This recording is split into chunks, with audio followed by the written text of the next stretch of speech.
La valiente senadora Paloma Valencia volvió a desenmascarar a este gobierno y pronostica un fracaso rotundo a la mal llamada paz total. Dice la senadora que el único presidente que logró darle alguna seguridad a este país fue el expresidente Álvaro Uribe. Además indica que no se pueden hacer concesiones con los grupos que reemplazaron a los paramilitares ni con las organizaciones ligadas al narcotráfico, pues este negocio es muy rentable y es una cadena que no tiene fin, lo que significa que frente a estos grupos la única salida es el sometimiento a la justicia, pues el gobierno no puede negociar con criminales. Este gobierno ha debilitado de todas las formas a nuestras fuerzas armadas y le abrió la puerta a la criminalidad. Difícil panorama le espera a este país. Yo me aparto de esa visión que dice que es que hasta ahora la seguridad ha sido un asunto que no ha tenido que ver con las personas. Todo lo contrario.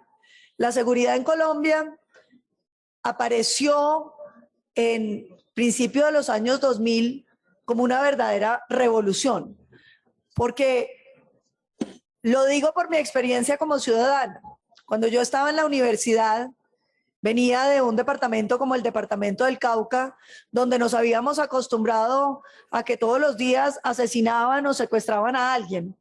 Y uno los viernes y los sábados y los domingos tenía que ir a las misas por el secuestrado, por el asesinado, por la viuda.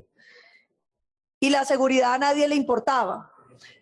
Y creo que la aparición del concepto de seguridad democrática que hiciera el presidente Uribe en ese momento fue devolverle a los colombianos una de las nociones más importantes de la vida en el Estado de Derecho, que es que el Estado tiene que preservar la seguridad, que la gente no necesita de seguridad privada ni de escoltas, porque la seguridad tiene que ser democrática. Un asunto que parece que se nos ha olvidado, porque ahora la solución, por ejemplo, a las amenazas de mucha población es que le ponen un esquema de seguridad, cuando la seguridad debiera ser un bien que todos los colombianos, sin distingos de partido, de clase, debiéramos tener de manera garantizada. Y yo diría, señor presidente, la seguridad es una obligación del Estado. No es un tema que sea facultativo. El Estado, como primera obligación, tiene que garantizarle a todos los ciudadanos la seguridad, porque la seguridad es lo que permite el disfrute de los demás derechos. Sin la seguridad no sirven los demás derechos. Y en ese sentido yo quiero ser muy clara y repetir una crítica que he hecho a estos procesos de negociación que se están iniciando. La experiencia del presidente Uribe, ustedes le deben quitar la ideología y aprender de ella. Porque el presidente Uribe lo que logró fue negociaciones, pero con la presión de las Fuerzas Armadas atrás, que obligaron a los grupos a negociar y que al mismo tiempo garantizaron que no le hicieran conejo al Estado colombiano. Durante el proceso de seguridad democrática se logró la desmovilización efectiva de 54.000 hombres a través de procesos colectivos e individuales. Y se logró replegar a las estructuras criminales hacia lados donde no afectaban la ciudadanía. Y yo creo que es muy grave que paralelamente a todos los beneficios que se consagran en esta ley, no se esté debilitando las Fuerzas Armadas de Colombia. Y lo segundo, en el presupuesto general de la Nación, le quitan 800.000 millones de pesos a las Fuerzas Armadas. 800.000 millones de pesos a las Fuerzas Armadas. Eso empieza a generar la sensación de que las Fuerzas Armadas se debilitan.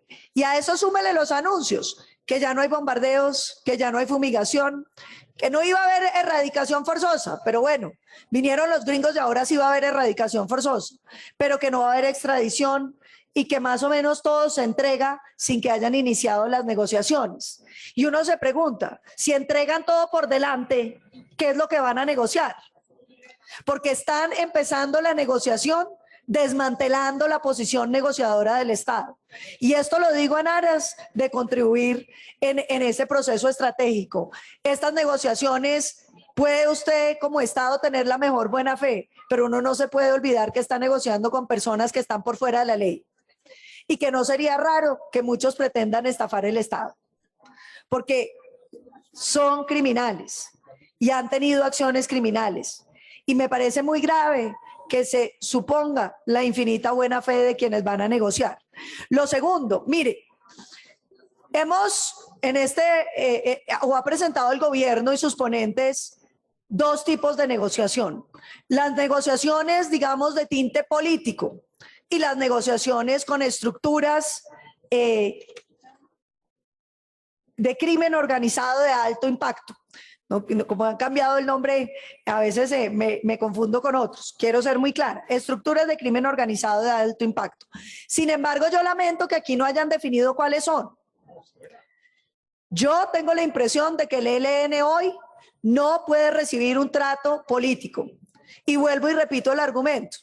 La Corte Constitucional, cuando se refirió a las negociaciones con el paramilitarismo, dijo: grupo insurgente es solo aquel que esté buscando derrocar el orden establecido. Y por lo tanto, el paramilitarismo no puede ser considerado un delincuente político. Muy bien. Si nosotros asumimos eso que dijo la Corte Constitucional, tenemos que asumir que el ELN no es un grupo hoy insurgente. Porque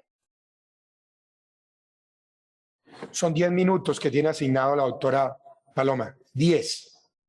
Gracias, presidente. Porque por primera vez, una persona que perteneció a las guerrillas es presidente de la República, que viene con el ideario de todas las guerrillas. Y por lo tanto, las guerrillas, el día que Gustavo Petro se posesionó como presidente de la República, perdieron el estatus de insurgencia.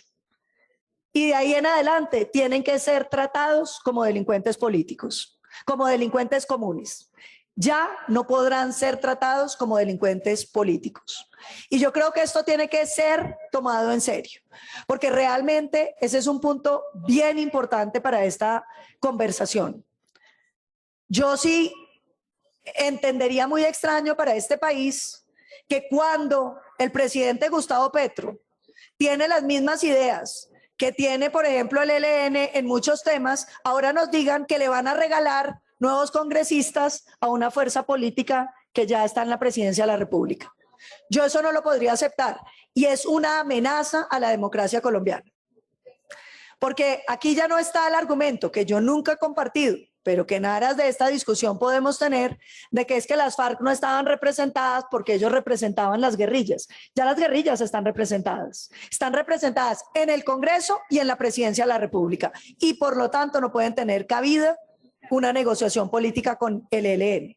Pero lo que me parece, sobre todo quiero dejarlo muy claro en esta intervención, es que lo que sí no podría pasar bajo ninguna circunstancia es que ahora nos digan que las disidencias de las FARC son susceptibles de negociaciones políticas.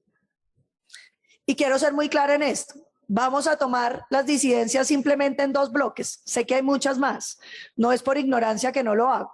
Pero por un lado están aquellos que firmaron el acuerdo y que lo incumplieron. Iván Márquez, Santrich y compañía. Hoy, con una organización, la mayor asesina de líderes sociales del país y una organización dedicada al narcotráfico. No nos pueden decir que ellos pueden tener nuevamente derecho a incorporarse a los acuerdos con las FARC. Primero, me parece que es una burla a los firmantes, porque aquí están unos senadores que sí han cumplido. ¿Y por qué los otros que estuvieron delinquiendo y que siguieron lavando plata ahora van a tener los mismos beneficios que le dimos a quienes sí cumplieron? Me parece que es un atropello contra los miembros de las FARC, pero es un atropello contra los colombianos fundamentalmente. Los colombianos que dijimos que se hizo esa negociación y ahora ellos no quisieron, firmaron, incumplieron y ahora vuelven a recibir todos los beneficios. Ojo, porque ese es el mensaje que le queda a todos los grupos ilegales. El Clan del Golfo, si firma un acuerdo con el gobierno, presidente, puede decidir la mitad, quedarse delinquiendo, porque en el siguiente gobierno se pueden reincorporar nuevamente al acuerdo. No, esa puerta tiene que quedar cerrada, blindada, con chapa y con tranca, para que nadie que incumpla unos acuerdos pueda pretender volver a tener una negociación. Segundo, quienes de las FARC no hicieron parte de la negociación, estuvieron por fuera, se salieron desde el principio, dijeron no, lo de nosotros no es desmovilizar. Yo me acuerdo que decían, con perdón de quienes se desmovilizaron, en el Cauca la frase que decían es: se van a desmovilizar los gordos del secretariado, los demás nos vamos a quedar acá. Y entonces ellos siguieron delinquiendo, siguieron en el narcotráfico y ahora les van a dar una oportunidad de negociar como grupos políticos. ¿Cuál grupo político?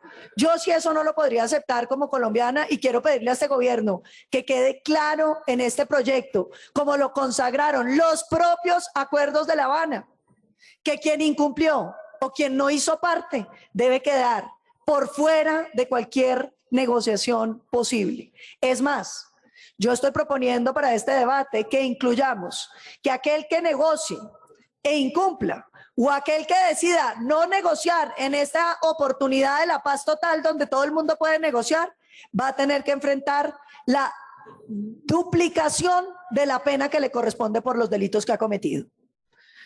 Yo creo que esa es la única manera donde estas negociaciones empiezan a tener algún sentido.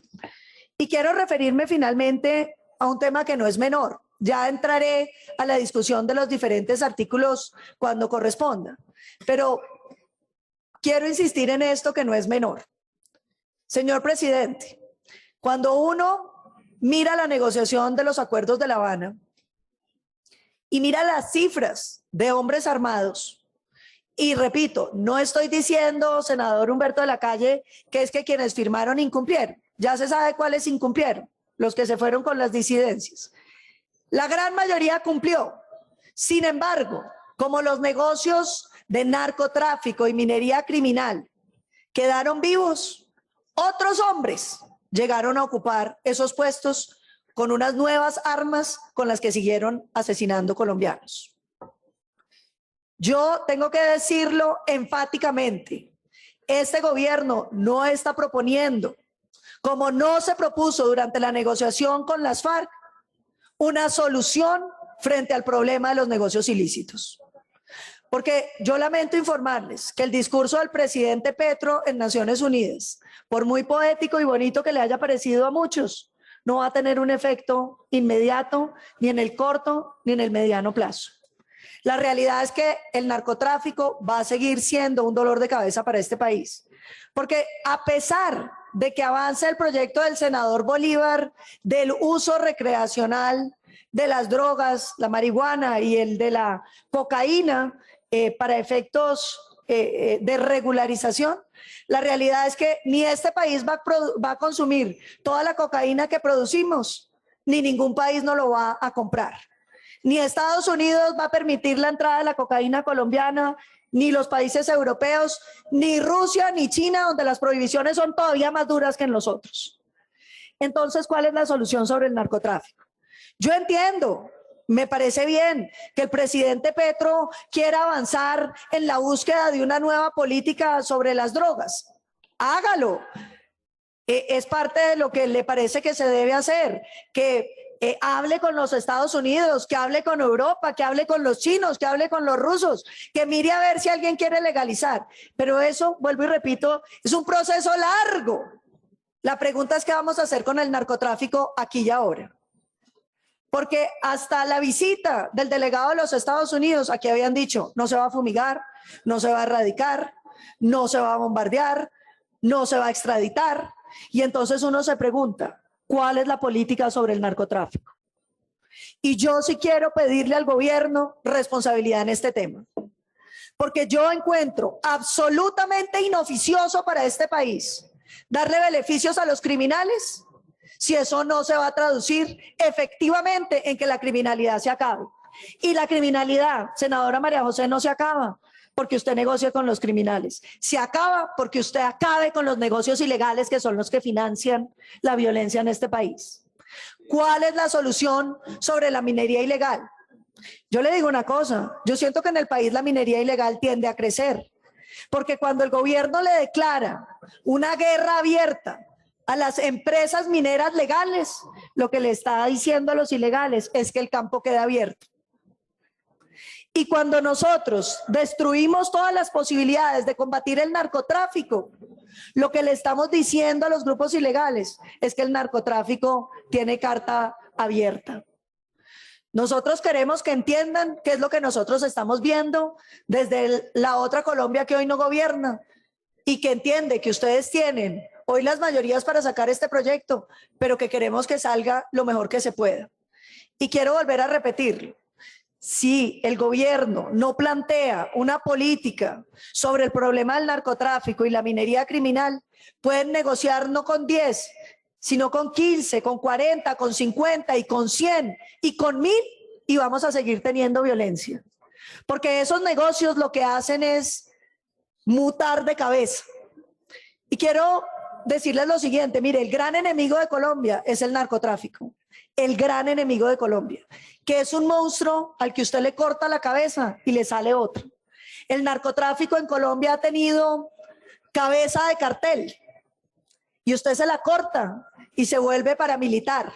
Y usted se la corta y se vuelve guerrilla. Y usted se la corta y se vuelve disidencia. Y usted se la corta y se vuelve clan del Golfo. Y usted se la corta y se vuelve peluso. Y usted se la corta y se vuelve caparrapo.